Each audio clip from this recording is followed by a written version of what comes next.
Bonsoir tout le monde, bienvenue à cette quatrième rencontre de notre retraite du carême qui s'intitule « Notre Père qui est ici et maintenant ».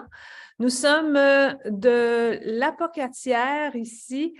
La retraite est organisée conjointement entre l'unité centre, l'unité missionnaire du centre du diocèse de l'Apocatière et Monseigneur Pierre-Olivier Tremblay qui se trouve, lui, à être évêque à Hearst Moosonee dans le nord de l'Ontario. Mais ce soir, Monseigneur Pierre-Olivier nous parle de Montréal puisqu'il avait des rencontres à Montréal cette semaine. Alors, il est tout près de nous et puis un petit peu moins près des gens de chez eux, de chez lui. Alors, ça nous fait vraiment plaisir de vous retrouver.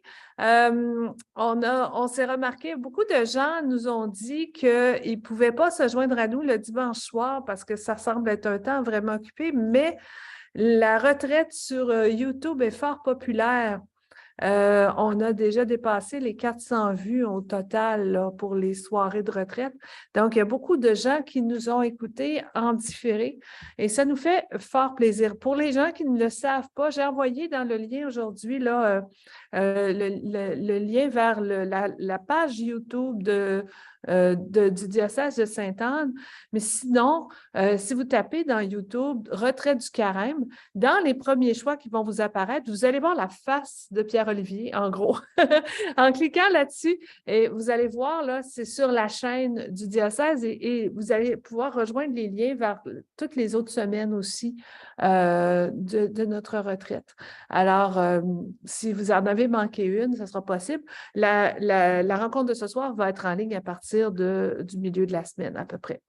Alors, sans plus tarder, commençons avec notre thématique de cette semaine qui est que ta volonté soit faite sur la terre comme au ciel. Et je pense qu'on en aura long à dire. On avait pris l'habitude d'écrire dans le chat là, notre origine, mais là, je pense que pour ce soir, on le sait, on l'a vu dans les 3 autres semaines, là, on a des gens de partout dans le Québec et de l'Ontario. Et ça nous fait vraiment plaisir de vous voir. Alors, sans plus tarder, Monseigneur Pierre-Olivier, est-ce que vous voulez qu'on commence avec une chanson pour commencer à se mettre dedans? Oui, on va écouter. C'est un chant dans une autre langue que Anne-France va nous dire. Même si on ne comprend pas les mots, on les connaît. On entre dans la prière pour se disposer pour notre rencontre de ce soir. Et on remercie notre amie Annie qui nous a envoyé le lien vers cette chanson cette semaine. Alors, merci Annie. Je fais le partage à l'instant. C'est en hébreu, en fait. Ça vient d'Israël.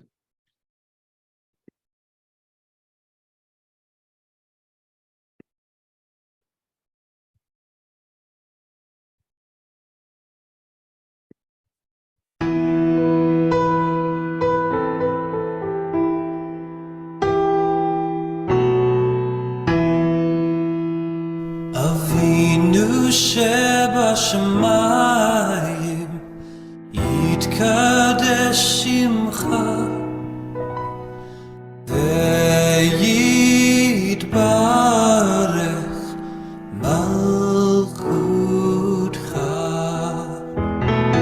רצונך יהיה עשוי בשמיים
לאחותים לנו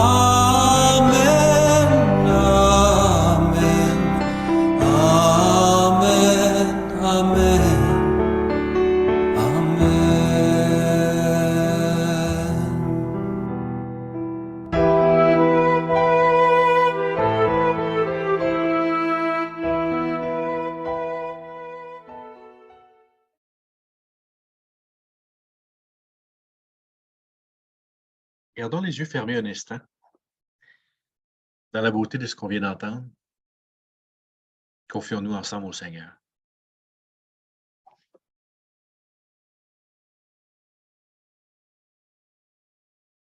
Seigneur, tu as appris à tes apôtres à prier et tu nous apprends aussi à nous aujourd'hui. Nous arrivons avec toute notre semaine, nos engagements, nos joies, nos peines, et nous arrivons ensemble avec toi. Bénis-nous, bénis nos échanges de ce soir. Aide-nous à entrer plus à fond dans ta prière, dans cette école de foi, d'amour et de vie. Au nom du Père, du Fils et du Saint-Esprit. Amen. J'ai eu une amie de Californie tout à l'heure, alors c'est le fun de voir des gens aussi d'aussi loin. Alors, bienvenue. Hey, c'est le fun de vous revoir. Et on se parlait, Anne-France et moi, aujourd'hui, puis vraiment, ça a été une belle expérience, puis très heureux qu'on puisse passer ce moment-là ensemble. Puis je vous remercie, j'ai reçu des commentaires, des encouragements, tout ça. Au fond, vous le voyez, hein, cette prière du Notre Père, elle mérite vraiment qu'on entre dedans, qu'on se donne le temps de l'approfondir. On avait choisi comme thème Notre Père qui est ici et maintenant. L'objectif, c'est vraiment de retrouver cette idée que c'est une prière pour aujourd'hui, une prière en 2023. Alors ce soir, on arrive à la fin de notre retraite de cette année, donc la 4e partie du Notre Père. On se souvient qu'il y a 2 parties dans Notre Père. Hein. Notre Père qui est aux cieux, donc l'adresse, 3 demandes qui commencent par que. Hein? Que ton nom soit sanctifié, que ton règne vienne, que ta volonté soit faite. Et dans les 3 cas, c'est une prière qui nous met en collaboration, en alliance avec Dieu. C'est encore plus vrai pour le 3e. Les 4 autres parties d'après, ben, on verra. On n'en parlera pas ce soir, puis c'est pas nous autres qui vont parler de ça. Peut-être qu'on en reparlera un jour, mais voilà. Alors, nous, on termine notre engagement de retraite de cette année avec « Que ta volonté soit faite sur la terre comme au ciel ». On dirait que c'était déjà hein, l'idée que, Seigneur, que ta volonté soit faite, que ton nom soit sanctifié, c'était comme, Seigneur, manifeste ton nom, mais en même temps, aide-nous à ce que ton nom soit manifesté. Donc, il y avait déjà les 2 parties. Que ton règne vienne. Seigneur, fais advenir ton règne. Tu le fais déjà, donc. En plus, Seigneur, fais-nous voir comment tu fais advenir ton règne. D'accord? Mais on ajoutait, aide-moi à faire advenir ton règne. Donc, aide-moi à collaborer à l'avènement de ton règne. Là, on dirait que c'est encore plus fort. Que ta volonté soit faite. Seigneur, fais ta volonté, fais advenir ta volonté. Puis, aide-moi à le voir, où est ta volonté. Ça, on va y revenir tantôt. Mais aussi, fais en sorte que moi, j'accomplisse ta volonté. Pourquoi je dis que c'est plus fort? C'est parce que c'est sur la terre comme au ciel. Là, on dirait qu'on accentue. Mais on pourrait dire que ça accentue toutes les demandes qu'on a faites depuis le début. Que ton nom soit sanctifié sur la terre comme au ciel. Que ton règne vienne sur la terre comme au ciel. Que ta volonté soit faite sur la terre comme au ciel. Alors, je vais revenir avec cette conclusion-là sur la terre comme au ciel. Mais on va le deviner ce soir, ce dont je vais vous parler, c'est de la volonté de Dieu. C'est quoi ta volonté, Seigneur? Qu'est-ce que tu veux? Qu'est-ce que Dieu veut? Je ne sais pas si c'est une question que vous vous posez, mais moi, c'est une question que je me pose des fois. Qu'est-ce que tu veux? Là, des fois, on aurait le goût de dire, Seigneur, si tu veux nous demander de quoi, tu peux-tu être un peu plus clair, s'il te plaît? T'sais, on aimerait ça que tu nous le dises un petit peu plus clairement. Puis là, des fois, on se dit, ouais, mais je ne sais pas qu'est-ce que Dieu veut. Puis des fois, on dirait que je ne le saurai jamais. On dirait qu'on en est dans le doute. Permettez-moi de vous rassurer ce soir. Je ne vous dirai pas qu'est-ce que Dieu veut pour vous. Ce n'est pas si simple que ça. Mais par contre, je peux vous assurer qu'il est dans la grande tradition chrétienne une conviction qui nous anime, qu'on peut trouver la volonté de Dieu. Pas juste de façon abstraite, universelle, mais pour nous, chacun d'entre nous, tous les disciples. Donc, cette question-là de la volonté de Dieu pour nous, c'est une question qui est très, très, très importante. Évidemment, quand ça va bien, puis on est à notre place, puis là, tout ce qu'on fait, c'est le fun, on dit, moi, je pense que je fais la volonté de Dieu. Écoute, j'ai du bonheur, il me semble que c'est fécond ce que je vis, je suis heureux, je suis en santé, puis moi, je pense que je fais la volonté de Dieu dans ma vie. Le vrai problème avec la volonté de Dieu commence avec le problème du mal. Je suis tombé malade, j'ai eu un accident, j'ai vécu un échec amoureux, un mariage qui n'a pas marché. Est-ce que est-ce que j'ai manqué le bateau? Est-ce que je me suis trompé? Est-ce que je me suis fourvoyé dans ma compréhension que j'avais de Dieu? Est-ce que j'ai prêté à Dieu sa volonté? Est-ce que j'ai projeté sur Dieu ma volonté? Est-ce que je me suis trompé? Ou pire encore, des questions encore plus troublantes. Est-ce que Dieu veut ça? Dieu veux-tu que je souffre? Dieu veux-tu que je sois malade? C'est-tu ta volonté, ça, Seigneur? Qu'on ait des guerres? Dieu veut-il la guerre en Ukraine? Dieu a-t-il voulu la COVID? Est-ce que Dieu veut le mal? Ah, Seigneur, tu es tout-puissant, tu es plein d'amour.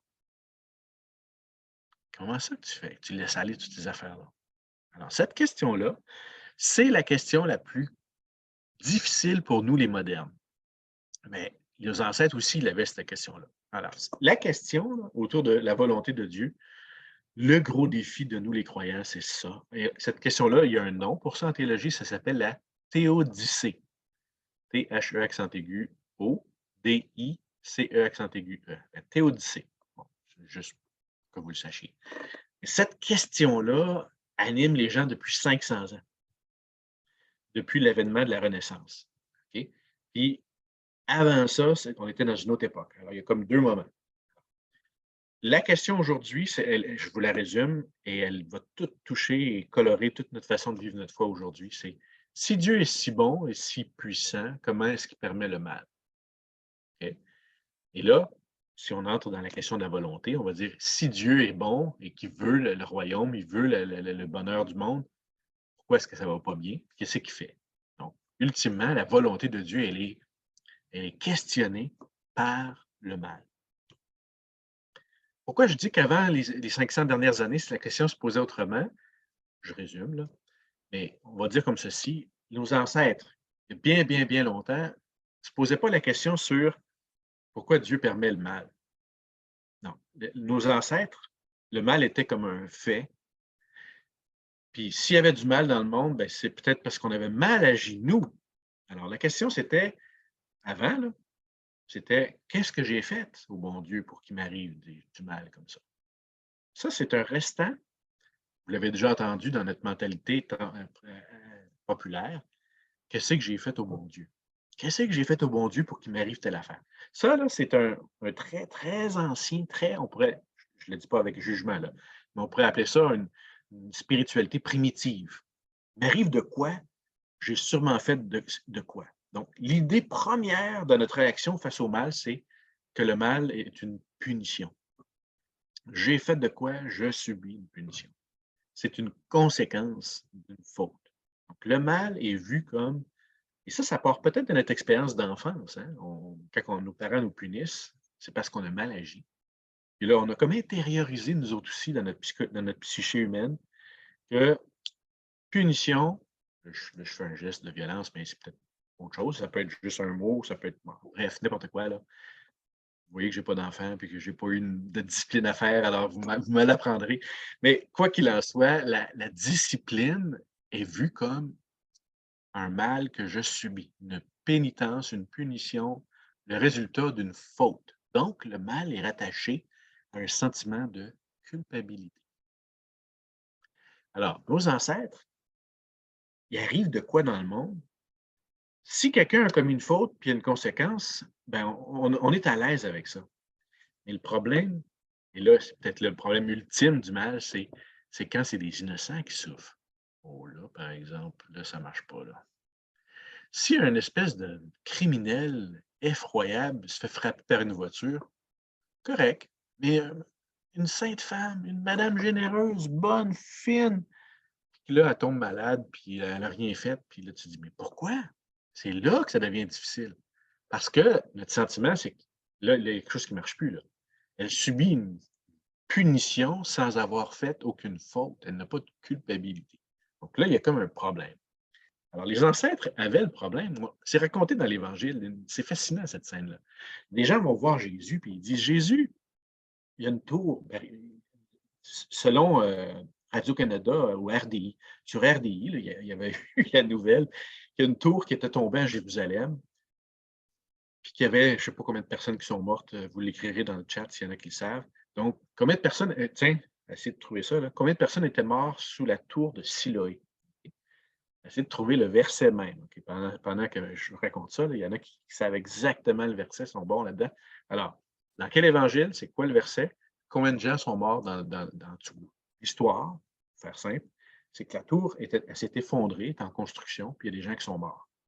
Alors là, la question, c'était, coudonc, est-ce qu'ils ont fait une faute? Est-ce que Dieu les a punis? C'est ça la réaction. Donc, qu'est-ce que j'ai fait au bon Dieu? Ça, c'est le réflexe devant le mal. Donc, il arrive une épreuve, bien là, ces gens-là ont dû faire une faute.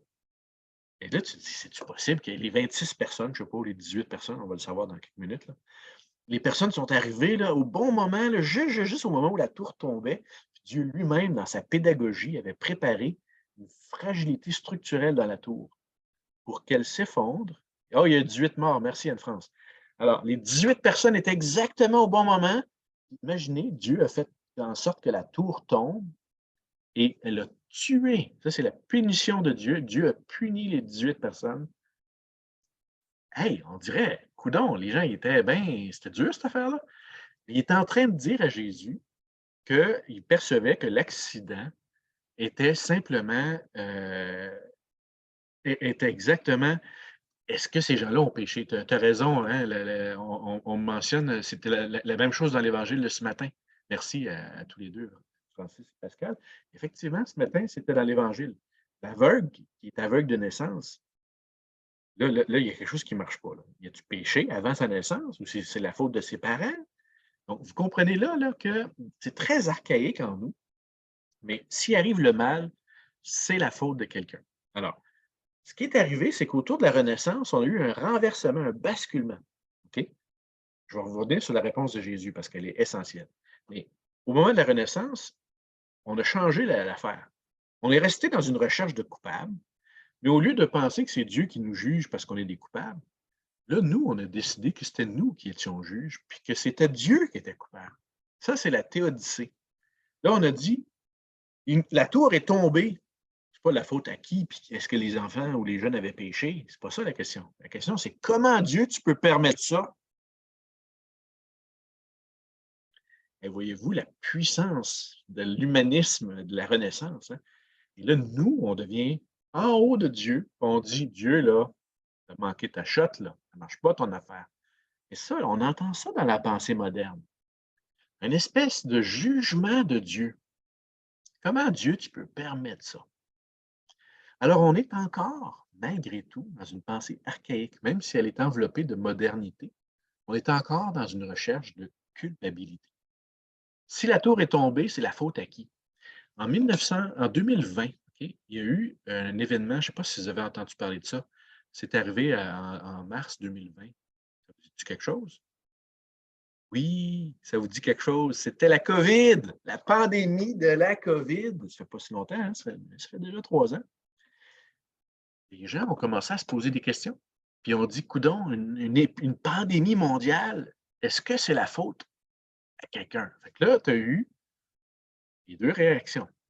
Les deux réactions qui ont ceci en commun, la recherche d'un coupable. Alors, le 25 mars 2020, vous irez voir sur Google, sur le texte du pape François, quand il était tout seul dans la place Saint-Pierre, vous en souvenez-vous?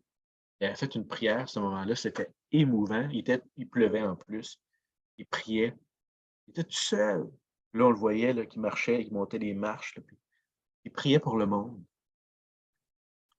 Et ce jour-là, il a fait une homélie ou une petite conférence dans laquelle il a dit arrêtez, arrêtez, arrêtez de penser que la pandémie est une punition de Dieu à l'humanité. Non. Alors là, je reviens à Jésus, puis je vais revenir au pape François après. Alors, Jésus, qu'est-ce qu'il a répondu aux gens sur la tour qui tombait? Il a dit aux gens, non, c'est personne qui a péché. Mais vous, si vous ne vous convertissez pas, vous allez périr de la même façon. Alors là, tu te dis, voyons donc, Jésus, qu'est-ce que tu fais? En fait, Jésus, il n'est pas en train de dire que Dieu va vous punir puis que Dieu va vous écraser sur une tour. Il fait juste leur renverser l'affaire pour leur dire, chers amis, c'est maintenant, là. Qu'est-ce que toi, tu fais de ta vie? Donc, Jésus, la solution de Jésus à la recherche de la culpabilité, la réponse de Jésus, c'est la recherche de la responsabilité. Qu'est-ce que moi, je fais de ma vie? Au lieu de chercher, c'est la faute à qui? Cherche plutôt à dire, qu'est-ce que je peux faire? Au lieu d'être tourné vers le passé, on cherche des coupables, on regarde notre responsabilité, on est dans le présent, puis on est tourné vers l'avenir. Ça, c'est la révolution morale et spirituelle qu'amène le Christ. On n'est plus dans la recherche de coupables, on est dans la recherche on veut devenir responsable, de coupable à responsable. Ça, là, c'est un transfert incroyable. Alors, on pourrait dire que au lieu de faire le transfert que Jésus nous invitait à faire, donc au lieu de chercher des coupables, on devient responsable, les humains ont préféré renverser sur la fausse image de Dieu, un Dieu qui nous culpabilise, bien là, on va culpabiliser Dieu en retour.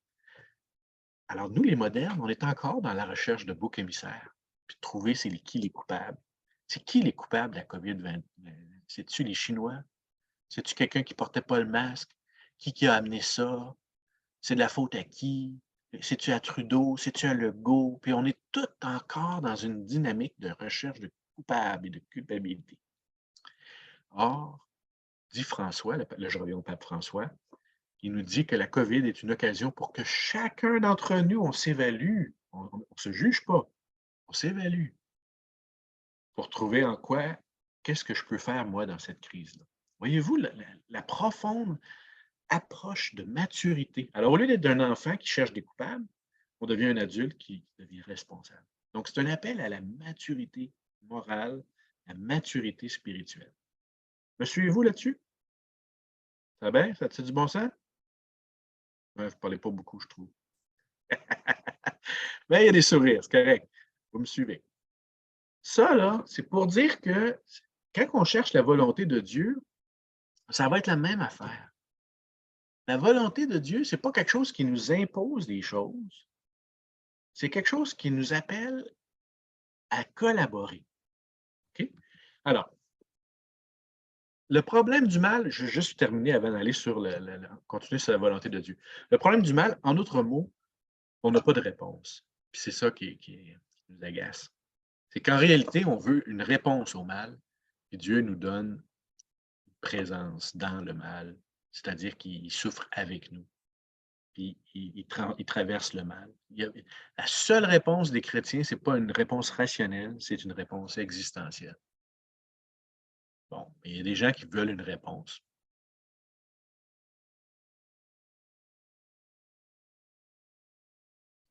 Désolé, il n'y en aura pas.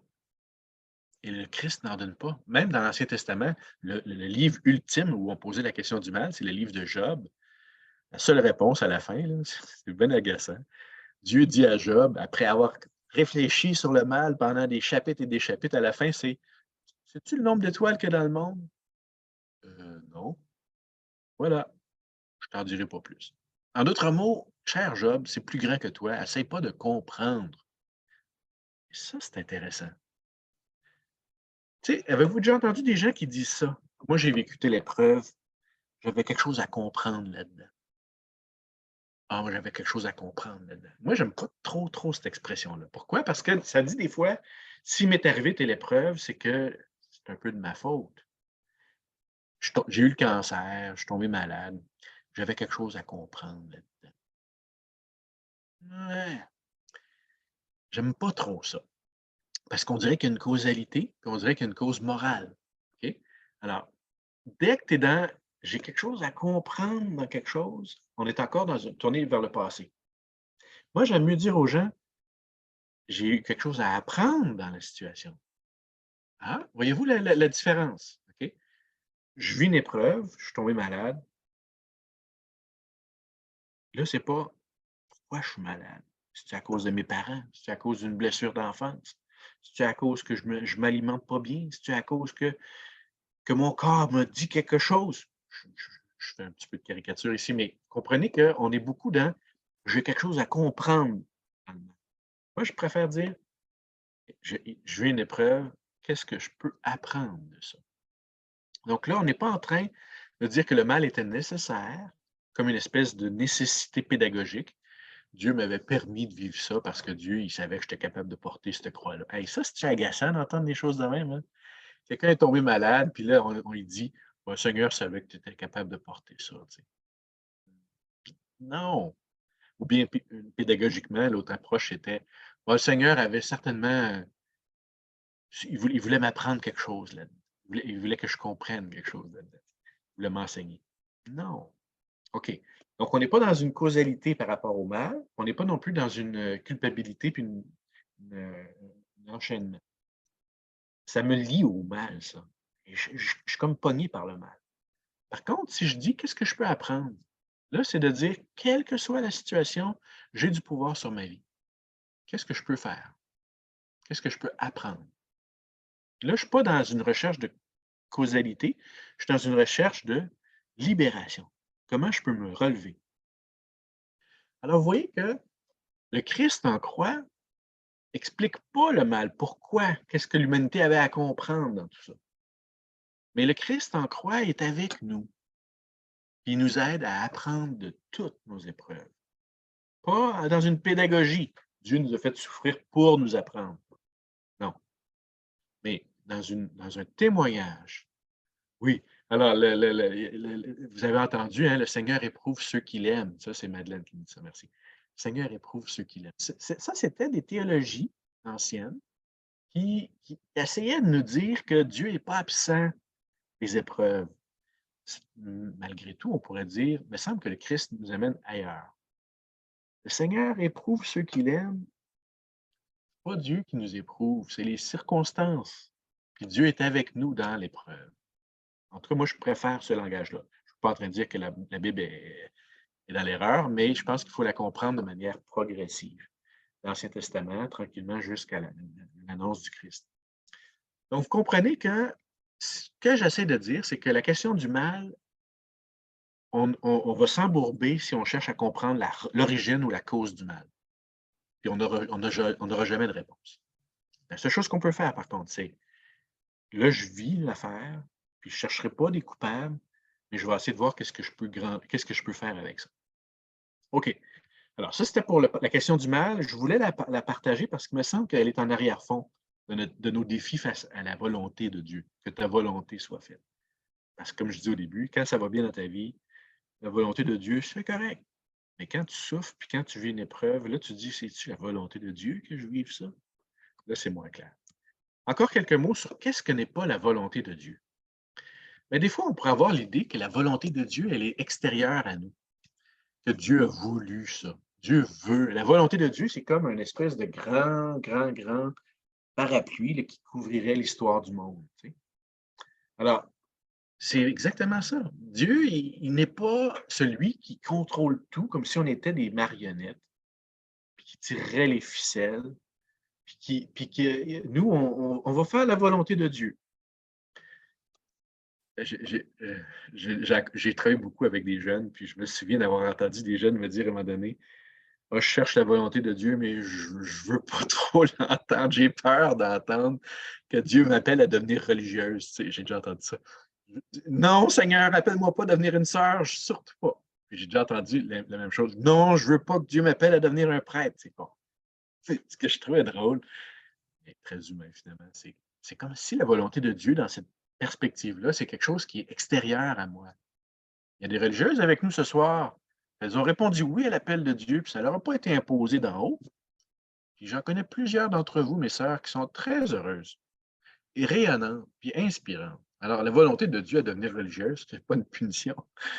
Mais non, Dieu nous veut heureux. Bon, je vais revenir tantôt sur la volonté de Dieu. Mais ce que je voulais juste dire ici, taquinant mes consoeurs, là, puis tant pour les prêtres, les religieux que les religieuses, c'est que la volonté de Dieu, ce n'est pas extérieur à moi. Ça, c'est un élément qui m'apparaît très important. OK? Ce n'est pas quelque chose qui nous est imposé. Donc, ce n'est pas extérieur, ce n'est pas imposé. Ce n'est pas quelque chose qui, auquel je ne peux que me soumettre. J'obéis ou je refuse. OK? Moi, je vois que la question de la volonté de Dieu doit s'incorporer dans un dialogue. Un des beaux exemples, et pas beaucoup médité, mais c'est dans le jardin de Gethsémani. Jésus, qui est dans un moment d'une épreuve incroyable, il n'y a pas de mots. Puis là, on dit dans l'Évangile, Seigneur, si tu peux, éloigne de moi cette coupe. Que ta volonté, éloigne de moi cette coupe. Et là, on dirait, hey, Jésus, il est en train de refuser le projet du Père? Il y a quelque chose de. Dans l'humanité de Jésus, il y avait une épreuve. Puis, peut-être parce que là, on a affaire à Jésus dans toute sa grandeur, là, mais en l'espace de quelques instants, quelques minutes, on ne sait pas trop, là, mais l'expérience qui nous est montrée ici, c'est que c'était pas Youhou! Je m'en vais me faire crucifier! Youhou! Non. Il y avait quelque chose d'une résistance devant la traversée qu'il prévoyait, qu'il pressentait devant lui. Et un abandon et une confiance, qui n'est donc pas une espèce d'insouciance ou de banalisation de la souffrance humaine. Le Christ n'a rien banalisé, mais il a dit oui. Donc, on sent qu'il y a comme un dialogue entre le Christ et le Père, entre le Fils et le Père. C'est pareil pour nous. Moi, j'aime à penser donc que si la volonté de Dieu n'est pas extérieure à moi, c'est quelque chose qu'on est appelé à travailler ensemble. Il y a un mot que j'aime beaucoup en spiritualité, je parle beaucoup de la co-création. Dieu crée, Dieu est créateur, puis moi, je suis appelé à être co-créateur.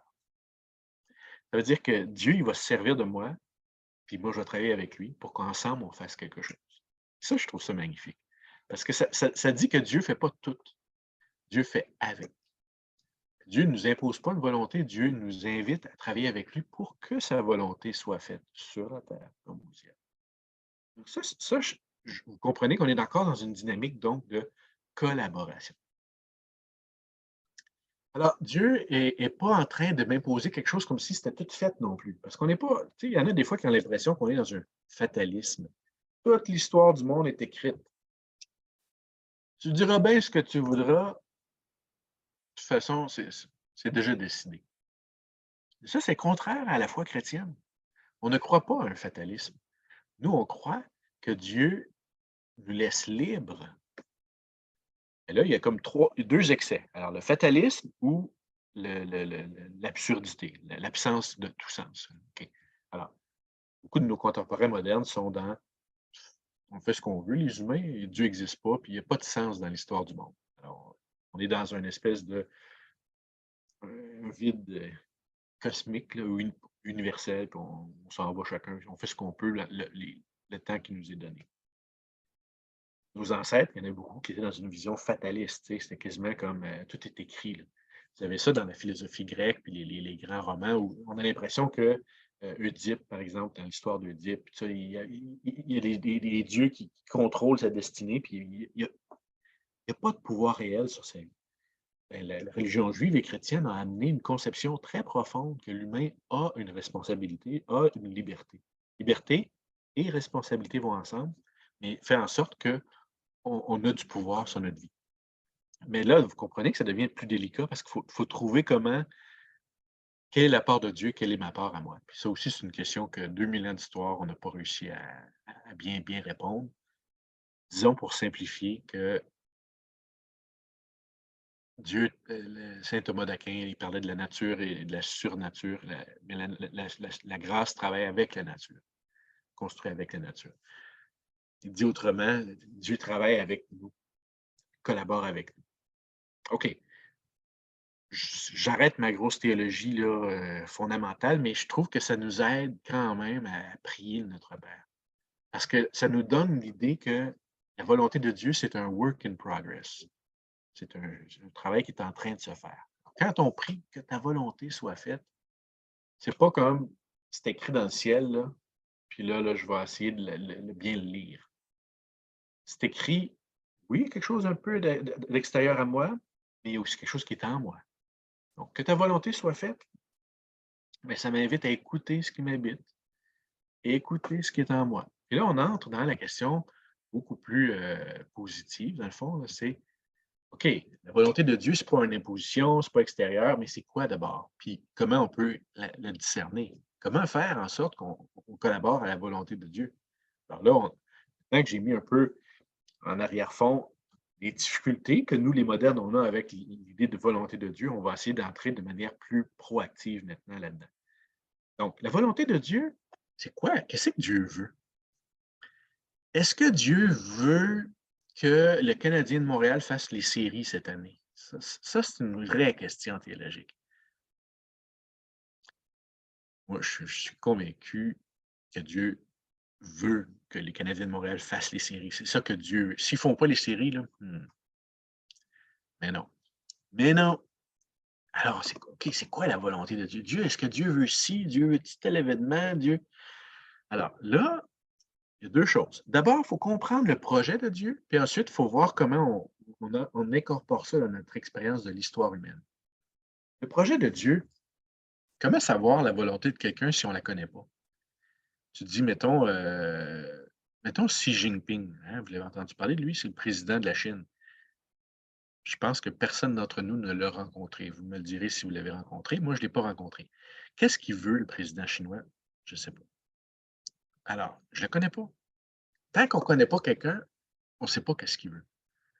Que ta volonté soit faite, est-ce que ce n'est pas un appel d'abord à dire, Seigneur, j'aimerais ça te connaître.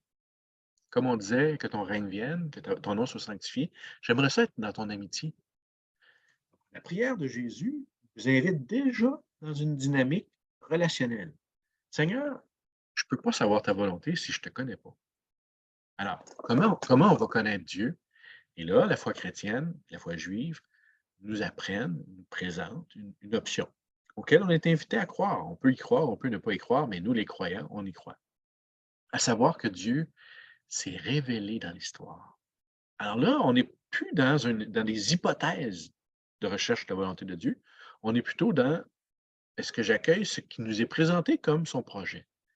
Parce que la Bible nous dit des choses de la volonté de Dieu. Alors là, c'est tout le projet de Jésus, les évangiles, les lettres, l'Ancien Testament, le Nouveau Testament. Et là, on a un Dieu qui nous a révélé quoi? Que Dieu aime, que Dieu est amour, que le seul nom qu'on peut donner à Dieu, finalement, là, Dieu est amour.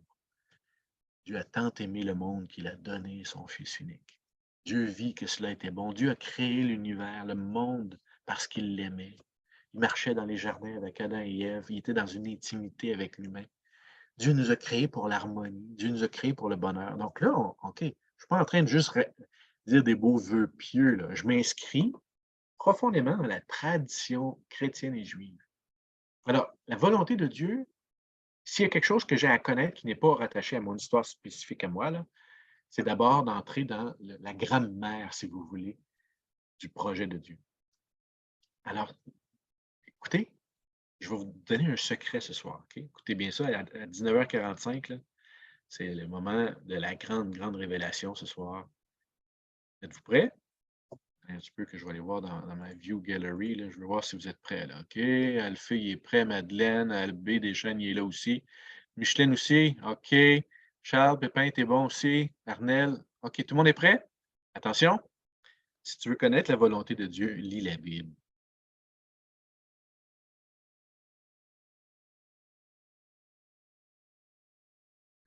N'est-ce pas fantastique? Lis la Bible.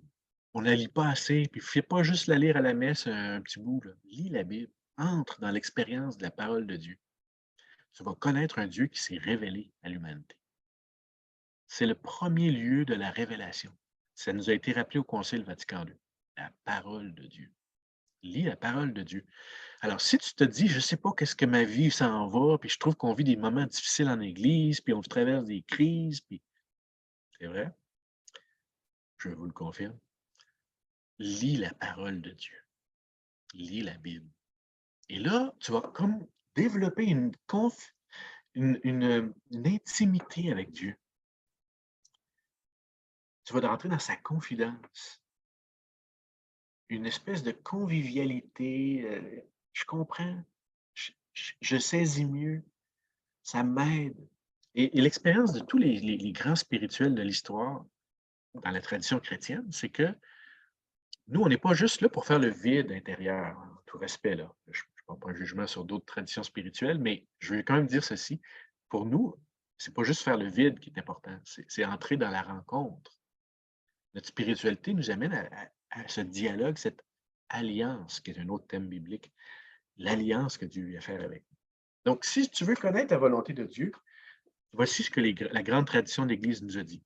1, lis la parole de Dieu. 2, vis les sacrements. Oh non, tu ne vas pas nous dire, Pierre-Olivier, qu'il faut que j'aille à la messe. Je ne te dis pas qu'il faut que tu ailles à la messe. Je t'invite à découvrir l'importance de la messe dans ta vie. Je ne dis pas il faut que j'aille à la messe. Moi, je vais vous dire que pour moi, l'Eucharistie, c'est fantastique. Est-ce que toutes les messes de ma vie ont été fantastiques? Non. Mais par contre, je peux vous dire que la messe fait partie de ce qui me nourrit. Les sacrements, c'est ce que je veux vous dire. Le sacrement du pardon, le baptême, la confirmation. Pour ceux qui sont mariés, le mariage, l'ordination.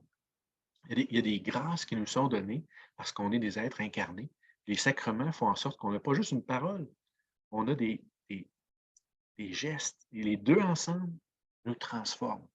Ils nous font entrer dans une amitié, dans une intimité, dans une union. Hey, les spirituels ne parlent pas juste d'une alliance, une intimité, ils parlent même d'une union mystique. Cette semaine, j'étais dans une rencontre avec les gens de développement épais, puis l'animateur nous a montré la fameuse icône de la Trinité de Roublev. Il y a les trois anges qu'on voit, puis il y a un petit carré en avant qui représente la place où nous, on rentre à la table. On entre dans la Trinité, dans la danse. Alors, la grande, grande, grande spiritualité des orthodoxes russes, c'est ça, c'est entrer dans la danse.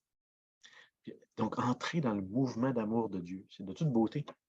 Donc, on n'est plus juste dans une amitié, on est dans une union. On pourrait parler d'une union presque, vous comprenez ce que je veux dire, une union charnelle, une intimité irremplaçable avec Dieu. Il y a peut-être des mystiques à soir, vous savez peut-être mieux que moi ce que j'essaie de dire en balbutiant. Chose certaine, le projet de Dieu, il est bienfaisant. Il est merveilleux. Il est libérateur. Toute la Bible nous montre un Dieu qui prend soin de son peuple, qui libère, qui pardonne, qui répare, qui fait grandir, qui rend libre.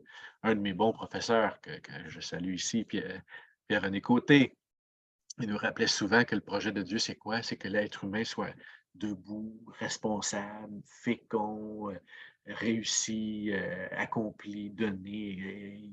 Je n'arrive jamais à me rappeler toute sa liste, là, mais ça montre que le projet de Dieu, c'est ça. Donc, la volonté de Dieu, c'est que je sois heureux. La volonté de Dieu, c'est que tu sois heureuse, que tu sois heureux. C'est ça que Dieu veut. Pas juste seul, qu'ensemble, que l'humanité soit heureuse, qu'on réussisse le projet de Dieu. Là, ça rejoint ce que je parlais la semaine passée, le royaume de Dieu ou le règne de Dieu. Donc, pour connaître la volonté de Dieu, ben, la parole, les sacrements, la communauté, découvrir avec les autres. Donc, là, dans ce qu'on appelle la grande tradition, là, on entre dans, après ça, c'est comme les grands morceaux. Hein, OK? Parole, sacrement, la vie communautaire, l'Église. Si tu es marié, par exemple, petite parenthèse, là, si tu es marié, ben, ton époux, ton épouse est un joueur de premier plan. Vous êtes ministre hein, de votre sacrement que vous vous êtes donné dans le mariage. Ça veut dire que, je m'adresse aux hommes mariés ici à ce soir, là, écoute-la, ta femme, tu sais. Écoute-la. Pas parce qu'elle a toujours raison. Elle a toujours raison. Mais pas pour ça que tu l'écoutes. Tu l'écoutes parce que en elle, Dieu te parle. Et vous, chère mesdames qui êtes mariées, écoutez votre époux, parce qu'en lui, Dieu vous parle. Ça, c'est le sacrement.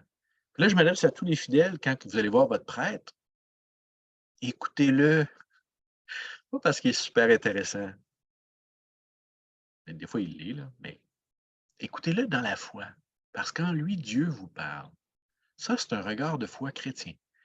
Votre évêque, là, que vous ne rencontrez jamais, là, mais écoutez-le, pas parce qu'il est super intéressant, mais parce que Dieu vous l'a confié comme pasteur. Acceptez dans la foi que Dieu vous parle en lui. C'est ça la dimension sacramentelle de l'Église. Ce n'est pas une manière de mettre les prêtres et les évêques sur des piédestals puis de tout bénir ce qui s'est fait en Église. Surtout pas. C'est de garder un regard de foi intrinsèque à ma vie ecclésiale. C'est pas simple, cette affaire-là, parce que là, on pourrait vous ouvrir tout le défi là, qu'on traverse actuellement, c'est-à-dire qu'est-ce qu'on fait quand on vit le mal dans l'Église, la crise des abus sexuels, par exemple. Ben, je pourrais y aller là-dessus, mais je veux dire, il y a trop de choses. Comment garder une liberté intérieure, un esprit critique, une capacité de refuser le mal, de le dénoncer, ce que nous devons faire, sans non plus séculariser complètement mon regard intra-ecclésial, c'est-à-dire sans non plus perdre de vue que Dieu parle dans l'Église. Ça, je crois, je vous le dis, là, je le crois, que Dieu parle dans l'Église. Je crois que Dieu parle dans ton mariage. Je crois que Dieu parle dans ta paroisse. Je crois ça. C'est une bonne religieuse, une sœur du bon pasteur qui me dit ça quand je suis devenu prêtre. J'étais à Chibougamau. Elle m'a juste dit à un moment donné, elle me prenait les épaules, puis elle me dit Pierre-Olivier, crois à ton sacerdoce. Elle avait insisté. Mais ce qu'elle me disait, c'était profond. Elle disait crois que Dieu passe par toi.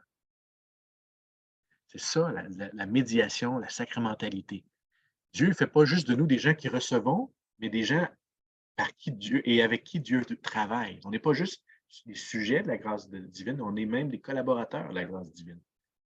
Voyez-vous comment ça dit la confiance immense que Dieu fait, puis le grand malheur du mal et des souffrances en Église. C'est pour ça que les blessures d'Église sont les plus profondes. Je ferai une retraite un jour sur les blessures d'Église, on en reparlera. Mais ce que j'essaie de dire finalement, parce que le temps file, là, c'est que la communauté est un lieu où Dieu se révèle. OK. Là, ça, c'était les grands axes. Maintenant, la question, OK, Pierre-Olivier, je suis d'accord là, que Dieu nous révèle sa volonté, il veut qu'on soit heureux. OK. Maintenant, moi, je veux savoir, je dois-tu acheter cette maison-là ou pas? Je dois-tu accepter cette offre d'emploi-là? Ah, là, on n'est plus dans les grands principes de la volonté de Dieu, mais dans l'intégration dans ma vie courante. Là, tu t'en vas. Puis là, c'est là qu'on entre dans ce qu'on appelle le discernement spirituel. Et des siècles de grandes traditions spirituelles nous montrent qu'on peut trouver la volonté de Dieu dans le quotidien. Pas juste les grands principes, notre vision du monde, mais bien, bien précisément. Là, moi, là, je vis à Kakuna. Qu'est-ce que je fais? Là? Je vais-tu la rencontrer, ma belle-sœur avec qui je suis en chicane? Ou bien moi, là, je dois aller à telle affaire. Puis j'y vas-tu ou j'y vas-tu pas? Puis là, on entre dans une intimité qui va habiter toute ma vie chrétienne, chaque jour de ma vie. Ça va être aide-moi aujourd'hui, Seigneur. Puis c'est pour ça que Jésus veut qu'on dise à notre Père si souvent. Aide-moi aujourd'hui, Seigneur, à te faire confiance, à chercher avec toi ta volonté, m'abandonner. On va terminer avec ça tantôt, l'abandon spirituel. Les grands maîtres de la spiritualité jésuite, ignatienne, le pape François, c'est un jésuite, il nous montre tout qu'on peut trouver Dieu en toutes choses. C'est magnifique. Tu es dans un hôtel à Montréal, puis tu te dis, Seigneur, qu'est-ce que tu veux que je fasse? C'est mon cas en ce moment. Alors là, je dis, Seigneur, qu'est-ce que tu veux que je fasse? Bon, mais aide-moi à trouver ta volonté en toutes choses. Trouver Dieu en toutes choses. Alors là, je ne peux pas vous donner des siècles et des siècles de sagesse, mais je peux juste vous inviter à entrer de plus en plus dans une quête spirituelle. Puis ça va vous aider à avoir de l'accompagnement. Alors, un des éléments qui est le plus aidant dans la vie, c'est d'avoir un accompagnateur, une accompagnatrice spirituelle. C'est tellement important.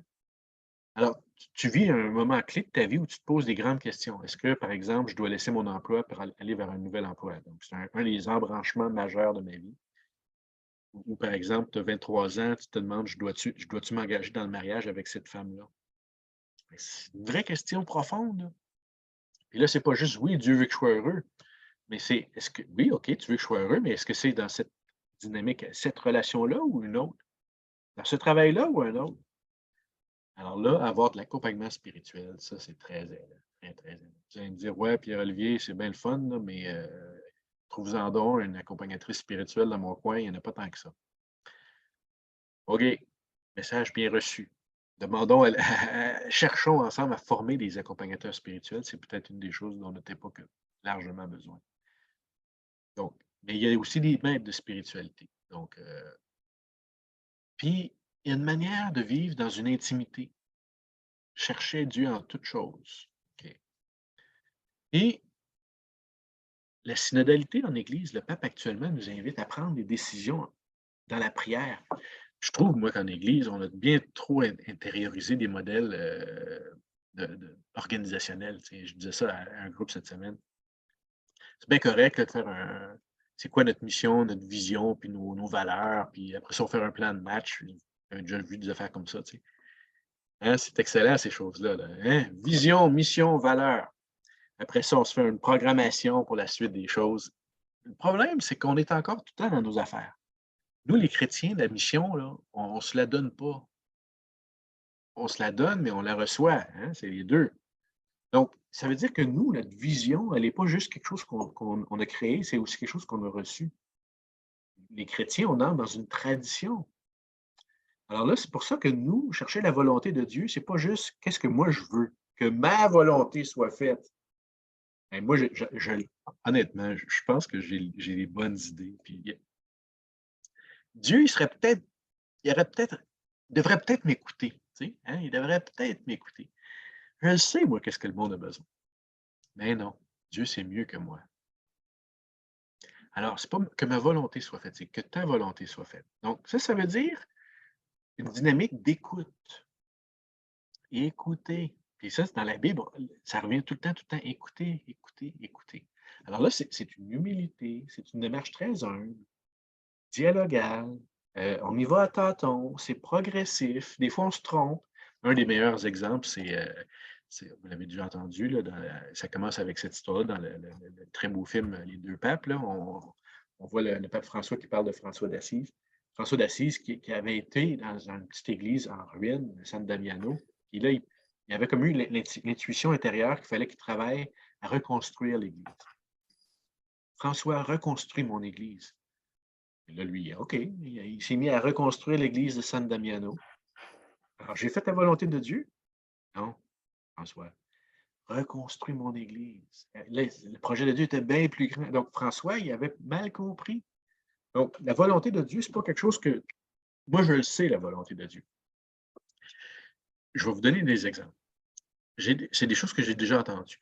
Alors, je m'en allais, là, c'est toute de la spéculation. J'invente des histoires, mais je vous donne un exemple. OK? Je m'en allais en voiture en Abitibi, je m'en allais à Amos, puis j'ai eu un accident parce que je m'en allais pour faire une entrevue pour un emploi à Amos. J'ai eu un accident, fait que je ne me suis jamais rendu. Dieu ne voulait pas que je m'en aille à Amos.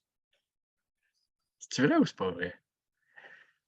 Ah, j'étais supposé rencontrer ma belle-sœur justement l'autre jour à Kakuna, puis il y a eu une tempête de neige, fait que le rendez-vous était annulé. Dieu ne voulait pas que je la rencontre.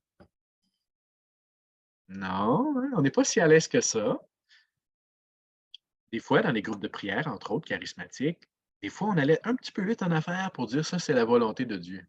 OK? Alors, attention, parce que si tu te places sur ça, c'est la volonté de Dieu, ben, je ne suis pas sûr, moi. Tu peux dire, je reçois dans ma vie, je pense que c'est la volonté de Dieu. Déjà, on est plus humble. OK? Si tu dis, Dieu veut que je m'en aille à Amos, je ne sais pas. Et si tu dis, moi, je pense dans ma foi, je le reçois comme ça, que Dieu m'appelle à. Parce que là, j'ai des signes. Et là, je pense que, je crois que la volonté de Dieu, je ne la possède pas. C'est quelque chose que, mais j'ose quand même dire une confiance, mais sans l'assurance, sans l'espèce de toute puissance de dire, moi, je connais la volonté de Dieu. Donc, Dieu veut que... Non. Moi, je crois que Dieu m'appelle à... OK. Ça c'est plus recevable. OK? Je suis allé en Abitibi, puis finalement, j'étais fatigué. J'avais trop d'affaires dans ma vie à ce moment-là. Aujourd'hui, 5-10 ans plus tard, je trouve que ça a été une bonne affaire finalement, que j'avais pas été prendre cet emploi-là à Amos, puis c'était peut-être mieux que je reste à Trois-Rivières finalement. Aujourd'hui, je trouve que ça allait du sens. Voyez-vous que c'est beaucoup plus humble, hein? On n'est pas en train de planer en haut de l'histoire, là. OK? Donc, quand on dit que la volonté de Dieu, là, soyons très, très, très, très, très modestes sur notre compréhension de la volonté de Dieu. C'est pas qu'on on peut plus rien dire, mais qu'on le dit on parle en jeu, puis on parle avec modestie. Donc, moi, je suis convaincu que je me sens appelé à. Mais le sentiment, le mouvement intérieur, ça, c'est un des autres éléments dans le discernement spirituel, là. C'est qu'est-ce qui se passe en dedans de toi, c'est quoi les fruits de l'esprit. Éphésiens ou Galates là, qui nous parlent des fruits de l'esprit. Donc, quand tu vis dans la joie, la paix, les spirituels nous disent, OK, ça confirme. Mais des fois, il va y avoir une personne à l'extérieur qui va amener et qui va dire, tu peux pas tout de suite, c'est pas ça, etc., etc. Comprenez donc qu'on entre dans quelque chose qu'on ne contrôle pas, qu'on ne possède pas, mais dans lequel on est dans la confiance. On n'est pas dans le contrôle. On est dans l'intimité, on avance. OK. Ça a-tu de l'allure, ce que je dis là? C'est-tu... OK. Donc, puis j'ai donné souvent des sessions, moi, aux gens qui font des témoignages. Puis je disais, attention à dire, Dieu voulait qu'il m'arrive telle affaire. Tu sais. Non, non. Parce que la personne qui va t'écouter va te dire, ah, OK, toi, tu sais qu'est-ce que Dieu veut. Hein, c'est ça, hein? Ah ouais, toi, tu connais la volonté de Dieu. Bien, je pense qu'aujourd'hui, on doit être plus humble. Puis je vais vous dire une autre parenthèse. Si vous entrez dans un groupe de prière ou dans une paroisse ou dans un groupe religieux où il y a un gourou, un chef leader qui est très sûr de savoir la volonté de Dieu, là, 99% du temps, ça a mal fini. Et on a eu les cas actuels qui nous montrent que beaucoup des plus grands manipulateurs spirituels, ça rejette l'autorité de Dieu. Moi, je sais que ce que Dieu veut. Dieu veut que tu entres en communauté. Dieu veut que tu deviennes prêtre. Dieu veut que. Alors, ça, il faut respecter la dignité, le temple intérieur. Je ne dirai pas à l'autre. Moi, quelqu'un me demande, Monseigneur, est-ce que je dois faire ça? Ben, je sais pas moi. C'est pas moi qui va te répondre. C'est toi tu vas te trouver, qui va te discerner avec. OK? Donc, ça, aujourd'hui, on est de plus en plus, à cause de tous les abus qu'on a vus de tous bords, de tous côtés. Et ces abus-là ont été enveloppés d'un discours religieux, c'est encore pire. Parce qu'on a prêté à Dieu des fausses intentions, alors qu'on a un Dieu qui est un Dieu de bonheur, on a fait un Dieu de malheur et d'anéantissement. Je m'arrête parce que là, je commence à me choquer. Alors, vous comprenez qu'il faut faire bien attention au discours qui s'approprie la volonté de Dieu. Enfin, juste un dernier mot sur la terre comme au ciel. OK. Alors, j'arrive à la fin de mon enseignement de ce soir. Si Dieu le veut, je ne sais pas s'il le veut, mais peut-être que j'aurai l'occasion de faire d'autres enseignements dans ma vie. Ça, on verra. On verra. Mais je dis ce soir à la fin de. Et sur la terre comme au ciel, que ta volonté soit faite sur la terre comme au ciel. Ça me dit, moi, que sur la terre, là, le monde dans lequel je suis n'est pas le seul référent. Mon problème, c'est que nous, les humains, on comprend le monde à partir de ce qu'on connaît du monde, ce qu'on a vu du monde, là où les gens sont. Jésus, il nous invite à un regard qui va plus loin, qui comprend qu'il y a un autre monde. Ça, c'est intéressant. Un de mes auteurs préférés, ceux qui me connaissent, vous le savez, il s'appelle J.R.R. Tolkien. Qu'est-ce qu'il a écrit, J.R.R. Tolkien? Il a écrit Le Seigneur des Anneaux. Et j'ai lu des thèses de théologie sur J.R.R. Tolkien. Bon, j'ai lu son livre aussi plusieurs fois. Je m'arrête. Ce n'est pas l'intérêt ici, mais Le Seigneur des Anneaux, quel livre? Bon, hein, c'est un livre écrit par un grand auteur catholique. Okay. Tolkien avait un élément qu'on retrouve dans son œuvre, c'est ce qu'il appelle la nostalgie. Et lui, il dit, et je pense qu'il y a quelque chose de vrai, que nous, les humains, on sent bien que le monde dans lequel on est n'est pas pleinement satisfaisant. On sent bien qu'il y a quelque chose d'autre. Sais-tu tout ce qu'il y a? Il n'y a rien d'autre. Prendre sa retraite, aller faire des vacances dans le sud. C'est tout. Il me semble qu'il doit y avoir plus que ça. Il doit y avoir autre chose que ça. Et Tolkien et d'autres théologiens on estiment que, et là je fais de la mystique, là, au moment de notre création, OK? Au moment de notre conception, hein, dans l'union entre mon père et ma mère, Dieu aussi était présent. Il parle de l'âme. Mais ce moment-là, notre âme aurait connu quelque chose de l'éternité divine. Qui fait que dès le premier instant de mon existence, j'ai connu le bonheur ultime que je vais rechercher toute ma vie. Sur la terre comme au ciel, c'est comme si je suis appelé à me rappeler que je suis destiné au bonheur universel et absolu. Mais pas juste dans un idéal abstrait, c'est dans quelque chose que j'ai déjà connu. Il y a un instant de ma vie où j'ai connu, hey, imaginez le moment où j'ai été créé. Je ne sais pas si vous avez déjà réfléchi à ça. L'instant même où j'ai été conçu, où Dieu m'a amené à l'existence. Mais je vais aller plus loin. Dieu, en ce moment même, me porte dans ses mains. C'est dans la Bible, hein? Tu es dans la main de Dieu, comme le portier, là, je te porte dans ma main. Dieu ne m'a pas juste créé au moment de ma conception, Dieu me crée sans cesse. Mais ce qui arrive, c'est que je n'ai pas la conscience de cette existence créée sans cesse. C'est peut-être quelque chose à demander. Donc, que ta volonté soit faite sur la terre comme au ciel, c'est comme un moteur. Alors, nostalgie, désir aussi, hein. Moi, j'aime les gens qui travaillaient là, dans les grandes manifestations, là, je viens de passer quelques jours avec Développement et Paix. Il y a du monde passionné, là. Écoutez, j'ai entendu des choses tellement touchantes et à la fois magnifiques, mais d'une tristesse aussi, là, toutes aujourd'hui, par exemple, on avait une dame, là, une paysanne, une jeune femme incroyable de Colombie, là. Son père a été assassiné, elle a vécu toutes sortes de drames. Quelle femme exceptionnelle! Ben, elle, puis d'autres qui vont dans les marches, puis qui travaillent pour un monde meilleur, puis les gens de Développement et Paix, qu'est-ce qu'ils nous disent? C'est même dans les manifestations, là, on l'entend souvent, c'est un autre monde est possible.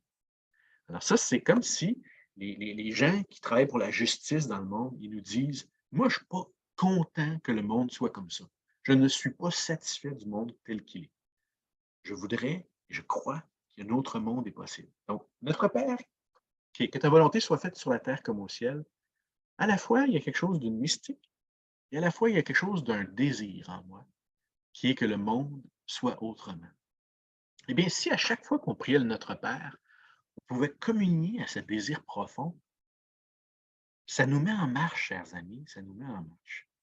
Alors, ce qu'on va faire maintenant, j'arrive à la fin de l'enseignement de ce soir. Il y a quelqu'un qui a été canonisé il n'y a pas longtemps.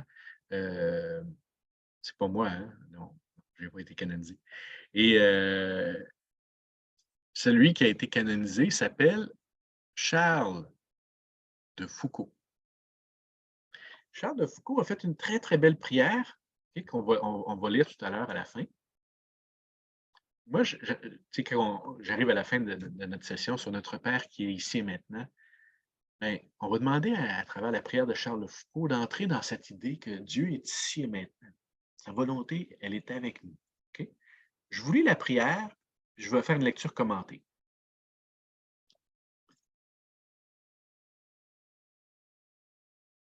Mon Père.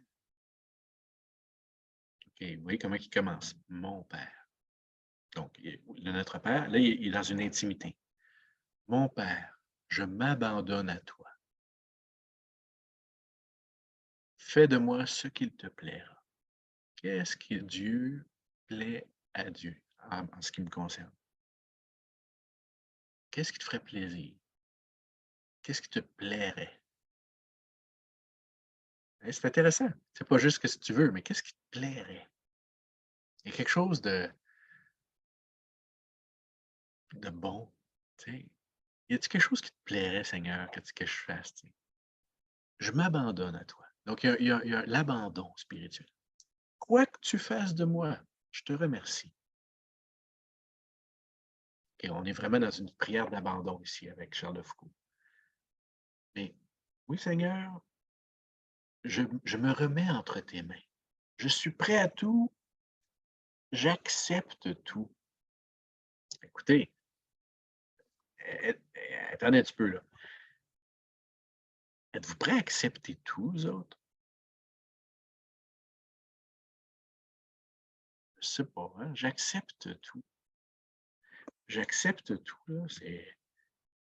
Je suis prêt à tout. En tout cas, moi, je pense que je n'étais pas prêt à tout dans ma vie, OK? Honnêtement, là. Alors, Charles de Foucault, prie pour moi. Je suis prêt à tout. Ou peut-être que je me prépare à tout. J'accepte tout. Pourvu que ta volonté se fasse en moi.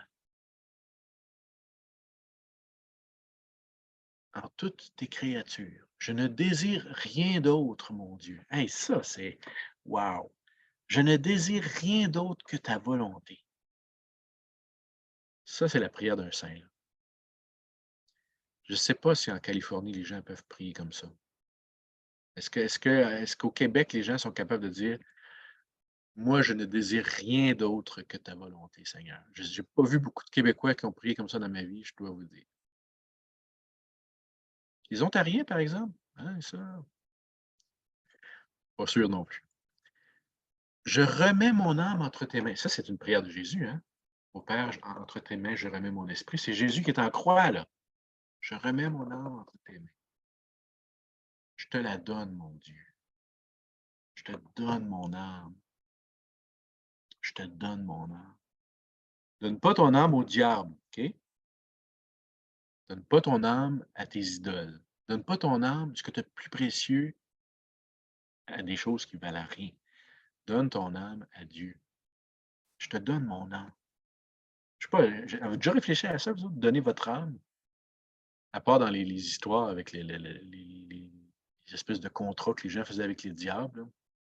C'est comme des contes ou des fables. Donner mon âme. Je te donne mon âme. Mon Dieu, ça c'est Charles de Foucault. Je te la donne, Seigneur, avec tout l'amour de mon cœur, parce que je t'aime. Ah, moi, je le trouve tellement poétique, là. Il dit, je te donne mon âme avec tout l'amour de mon cœur, parce que je t'aime et que ce m'est un besoin d'amour de me donner. Wow! Ouais, OK. Vous irez sur Google, là, vous chercherez la prière de Je m'abandonne à toi, là, Charles de Foucault, là.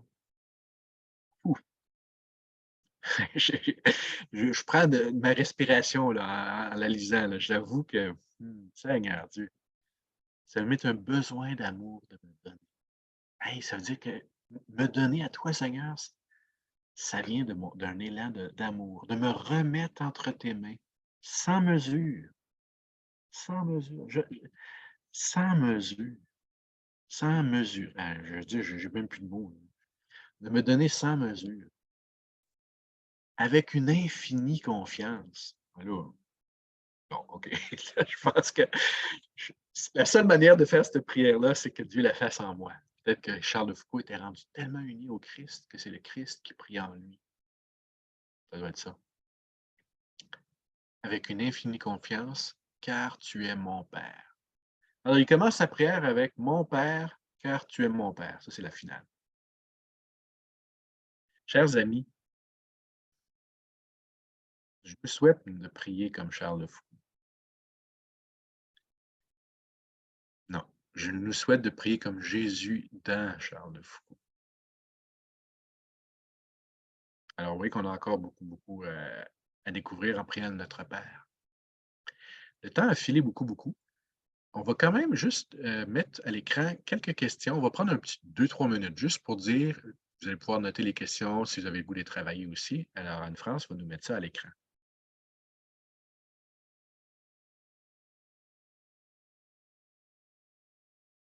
Qu'est-ce qui me fait peur dans la volonté de Dieu? Peut-être que j'ai pas peur de la volonté de Dieu. Mais quand tu dis que ta volonté soit faite, c'est quoi? Comment tu te sens dedans de toi quand tu dis ça dans notre Père? Comment tu te sens? Seigneur, que ta volonté soit faite. Es-tu en confiance? Es-tu en crainte? Comment t'es? Qu'est-ce qui m'attire dans la volonté de Dieu? Que ta volonté soit faite. Écoute en dedans de toi. Parce que cette prière-là, elle est aussi révélatrice de ton lien avec Dieu. Comment j'ai découvert ou comment je découvre, on pourrait le mettre au présent ou on pourrait le mettre au futur aussi. Comment je découvrirai, on pourrait le mettre au conditionnel si vous voulez, hein? Comment je découvrirai la volonté de Dieu? Est-ce qu'on le met au subjonctif? Que je découvre ta volonté, ô Seigneur. Passé simple. Bon. Alors, comment découvrir, comment discerner, qu'est-ce qui dans ma vie m'aide à connaître la volonté de Dieu?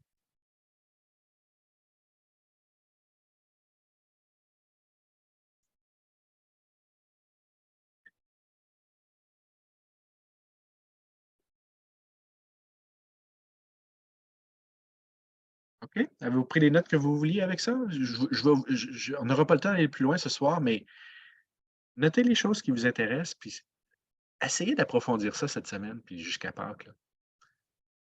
Comment entrer dans la volonté de Dieu? Merci Anne-France pour le partage d'écran.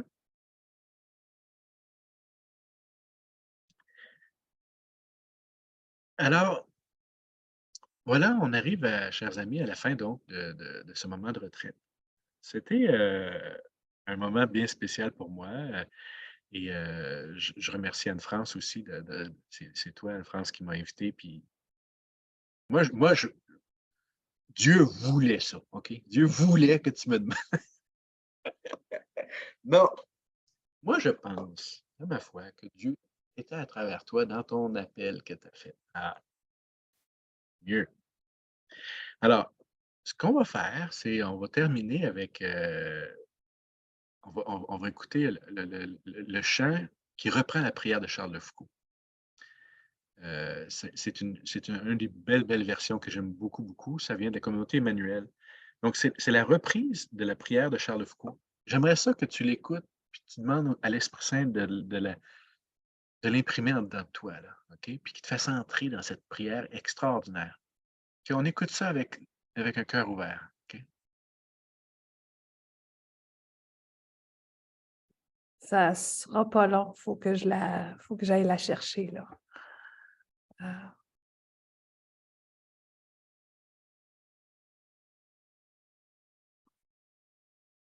Peux-tu me redire le titre, Pierre-Olivier? Ah oui, je l'ai. OK, c'est beau.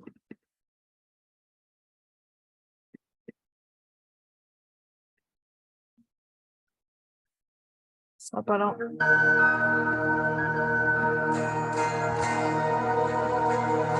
C'est un partage d'écran? Oui, c'est ça. Je suis en train de faire ça là. Ah, OK. Mon Père, je m'abandonne à toi. Fais de moi ce qu'il te plaira. Quoi que tu fasses, je te remercie. Je suis prêt à tout, j'accepte tout, car tu es mon Père. Je m'abandonne à toi, car tu es mon Père. Je me confie en toi, car tu es mon Père. Je m'abandonne à toi, car tu es mon Père. Je me confie en toi.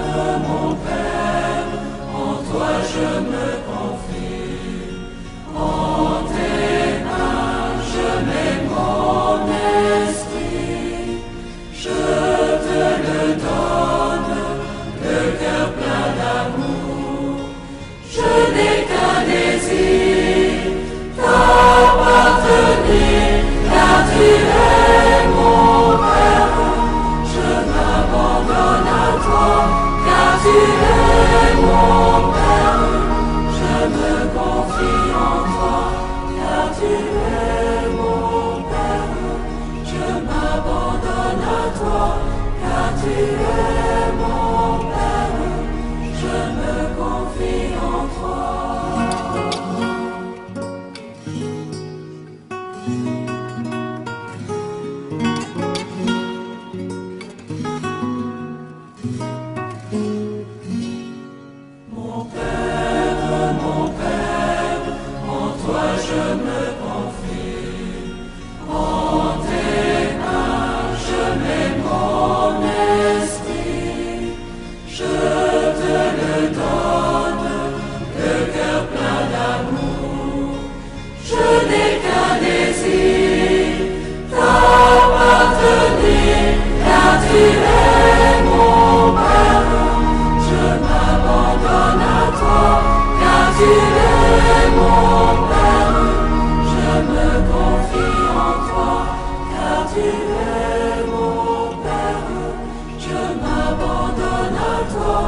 Je t'invite à fermer les yeux un instant. Tu peux ouvrir tes mains si tu le veux aussi. Mon Père, je m'abandonne à toi. Fais de moi ce qu'il te plaira. Que ta volonté soit faite, Seigneur, dans ma vie, ici et maintenant. Que ta volonté soit faite dans notre pays, dans notre Église, dans notre monde. Que ta volonté soit faite maintenant, aujourd'hui, ce soir, avec tout ce que je suis. Seigneur, toutes les personnes qui ont participé à un moment ou l'autre ou qui écouteront cette conférence, je te les confie. Que tu les aies entrés dans cette école merveilleuse de prière qu'est le Notre Père. Apprends-nous, Seigneur, à prier comme toi. Viens prier en nous, avec nos frères et sœurs du monde entier, avec le pape François, avec nos amis, les gens que nous ne connaissons pas, ceux que nous connaîtrons bientôt. Nous te redisons ce soir, Seigneur, la prière que tu nous as laissée. Notre Père qui es aux cieux, que ton nom soit sanctifié, que ton règne vienne, que ta volonté soit faite sur la terre qu'au ciel. Donne-nous aujourd'hui notre pain de ce jour. Pardonne-nous nos offenses, comme nous pardonnons aussi à ceux qui nous ont offensés. Et ne nous laisse pas entrer en tentation, mais délivre-nous du mal. Que Dieu Tout-Puissant nous bénisse, qu'il nous garde dans sa paix, dans son amour. Au nom du Père, du Fils et du Saint-Esprit. Amen. Eh bien, quelle aventure! Quelle aventure! Pierre-Olivier, je voudrais faire des remerciements avant qu'on se dise au revoir. Premièrement, je voudrais remercier les gens de l'équipe missionnaire du centre du diocèse de la Pocatière qui ont embarqué dans le projet et qui nous ont fait confiance. Alors, c'est déjà très bien. Avec moi, ici, toutes les semaines, j'avais une grande aide technique avec Myriam Lévesque, alors, qui est membre de l'équipe aussi. Alors, je l'en remercie. On a aussi à l'évêché Jean-François Borin qui a fait, là, a participé à faire la publicité et aussi la mise en ligne là, sur la chaîne YouTube. C'est lui qui a fait ça, alors je l'en remercie également. Et bien entendu, à toi, mon ami, merci beaucoup, beaucoup de ta précieuse collaboration et de ces enseignements qui nous ont amenés un peu plus loin, beaucoup plus loin dans notre compréhension de cette belle prière. Merci. Merci. Puis merci à toi, Anne-France. Comme je t'ai dit tout à l'heure, tu es inspirante et je suis ton cœur. C'est magnifique. Alors, je vous remercie en dernier. Je remercie bien sûr tous ceux qui sont venus avec nous. Et là, il y a des gens qui nous écrivent. On est bien heureux de voir vos commentaires. J'arrête maintenant l'enregistrement, mais je vous invite à rester avec nous quelques minutes. On va continuer de se parler un peu. Alors, merci et à ceux qui nous ont suivis par YouTube, on vous salue également.